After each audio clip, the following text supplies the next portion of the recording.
In this video, we're going to be talking about Delta Airlines. Now, Delta Airlines just recently got upgraded by a number of large banks and hedge funds, and they like Delta Airlines. They're all excited about it because of these big debacle in the airlines recently, and Southwest had so many problems that of course makes Delta Airlines look good. And so Delta Airlines has started to have a nice big beautiful rally, as you can see here, a big green rally. And so we've come off of this new A1, and so this is our A1, and now every bar after that you can see has had a higher high, higher high, higher high, higher high, higher high. We're up to 38.16, and if you count those from that first yellow bar, which goes through the Fibonacci sequence, that's why it's yellow, and then the last bar is always yellow because we don't know whether it's going to be green or red. So in this case it's yellow through the Fibonacci sequence, and then it's got a higher high. So we got 1, 2, 3, 4, 5. And generally speaking, not always, but generally speaking, we'll get 5 big rally bars, maybe 6, and then the market will pull back, give us what we call a micro pullback, and then it will turn and start to rally once again, and then that would be our A2. Okay, so as soon as we get a little micro pullback, a lower high, and then a new higher high, that would be a micro pullback, and as soon as we get the higher high on the way back up once again, that's the A2, and that would be a buy signal. So the reason I'm bringing this to your attention right now is because it's not a buy signal right now, but we're looking for it to be a buy signal relatively soon.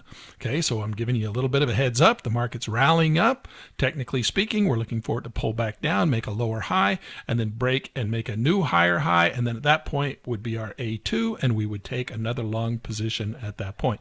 Now, where do we expect this market to go? Well, we're anticipating a move higher up to 46.29. Now, why do I say 46.29?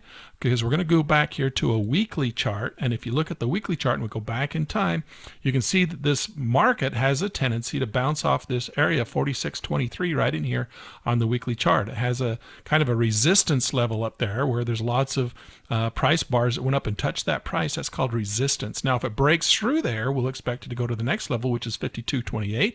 If it breaks through there, we'll expect it to go up and test all-time new highs up here at 63.44. But it's not going to go straight up, so let's come back to the daily chart.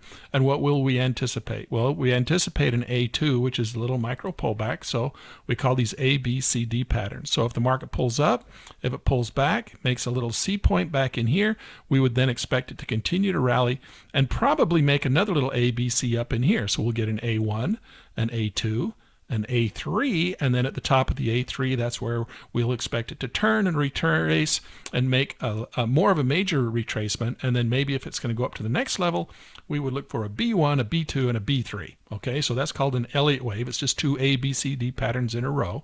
And technical analysis is kind of a process of elimination. It's if price does A, I will do B.